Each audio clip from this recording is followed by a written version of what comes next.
దేవుని పరిశుద్ధ నామమునకు మహిమ కలుగునుగాక. Good morning friends, how are you? దేవుడు మిమ్మల్ని దీవించి ఆశీర్వదించును గాక.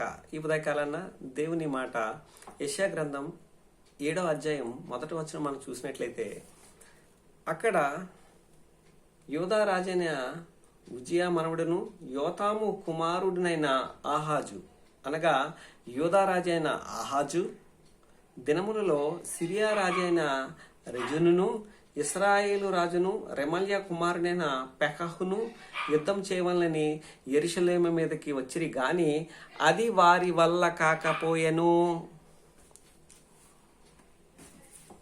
ఆహాజు కష్టంలో ఉన్నాడు, ఆహాజు ఇరుకులో ఉన్నాడు, ఇబ్బందులో ఉన్నప్పుడు దేవుడు కలుగ చేసుకొని తన ప్రవక్త అయిన యెషయాని పంపించి, యెషయా వెళ్ళు, ఆహాజు కష్టంలో ఉన్నాడు, శ్రమలో ఉన్నాడు, బాధలో ఉన్నాడు, ఇరుకులో ఉన్నాడు, ఇబ్బందులో ఉన్నాడని చెప్పి ఆహాజును పంపించి ఆ రోజు ఆహాజులకు సహాయం అందించిన వాడే దేవుడు. ఒక పక్క సహోదరుడు ఇశ్రాయేల్ రాజ్యము, సహోదరులుగా ఉన్న రాజ్యము శత్రువుగా తయారయ్యారు. ఇంకొకటి బయట ఉన్న రాజ్యము సిరియా రాజ్యము శత్రువు.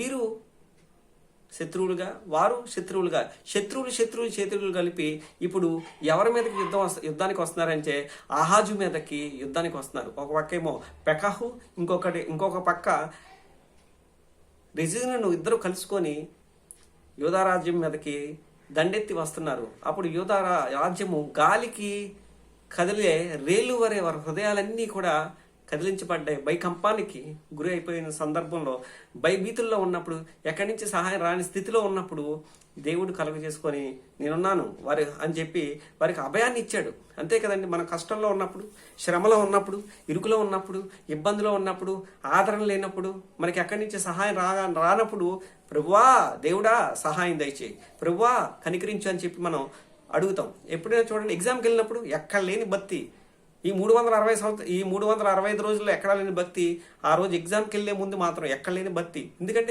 ఎదురుగా పరీక్ష ఉంది, ఎదురుగా సవాల్ ఉంది, దాన్ని ఎదుర్కోవాలంటే దేవుడి సహాయం కావాలి. అప్పుడు గుర్తొస్తాడు దేవుడు. ఏమ్మా ఆ తర్వాత ఏదైనా ఒక అనారోగ్య పరిస్థితి గుండా వెళ్తూ, టెస్టుల గుండా వెళ్లాల్సి వచ్చినప్పుడు, ఏదీ లేకుండా మంచి నార్మల్ రిపోర్ట్స్ రావాలని చెప్పి అప్పుడు దేవుడికి తెగ ప్రార్థన చేసేస్తామండి.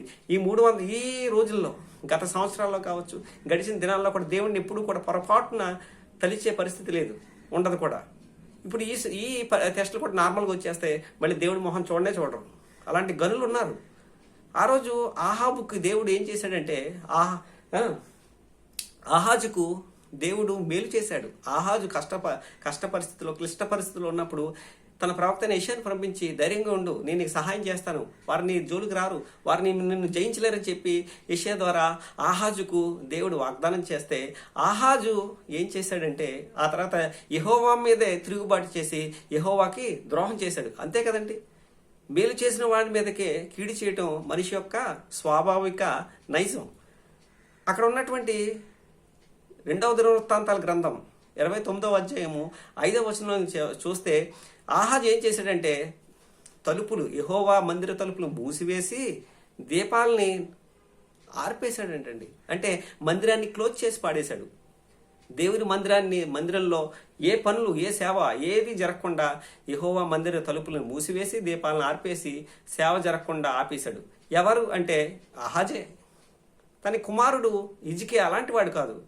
ఏదైతే తండ్రి మూసేశాడో, ఏదైతే తండ్రి ఆర్పేశాడో, ఆర్పిన వాటిని తిరిగి వెలిగించిన వాడే హిజ్కియా.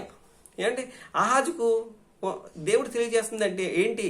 ఆ రోజు రక్షణ సువార్తను యెషయా ద్వారా ఆహాజుకు తెలియజేస్తున్నాడు దేవుడు.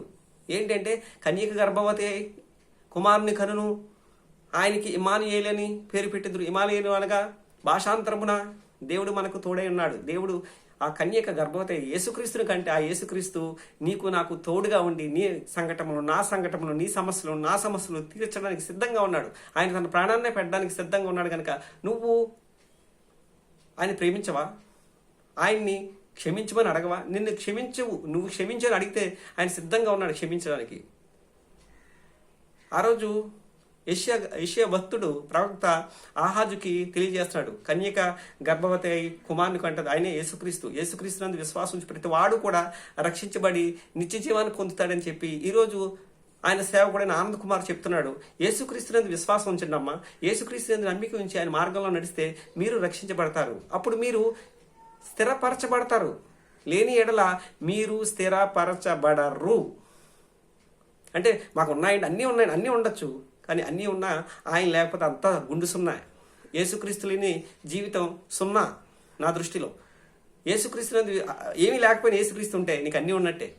ఏమ్మా, ఈ ఉదయకాలం చెప్తున్న మాటలు. ఆ రోజు దేవుడు ఆహాజుకు సహాయం చేస్తే ఆహాజు దేవుని మీద ద్రోహం చేశాడు. మనిషి యొక్క నైజం తత్వం ఇదే కనుక ఆ రోజు సహాయం చేసిన దేవుణ్ణి విస్మరించి విడిచిపెట్టి ఆహాజు ఘోరంగా చనిపోయాడు. ఈరోజు దేవుడు నీకు ఇస్తున్న పాప క్షమాపణనే ఈ క్షమాపణ సహాయాన్ని నువ్వు పొందుకోకపోతే రేపొద్దు నరకం ఉంది, అక్కడ అగ్ని ఆరదు, పురుగు చావదు. ఇప్పుడు ఈ క్షణాన్ని యేసుక్రీస్తుని ఆశ్రయించి ఆయన నీ హృదయంలో చేర్చుకొని ఆయన మార్గంలో నడిస్తే నువ్వు రక్షించబడతావు. దేవుడు ఈ వాక్యాన్ని దీవించి ఆశీర్వదించిన గాక మీ వెనుకల్లో. God bless you each and everyone. Thank you. God bless you.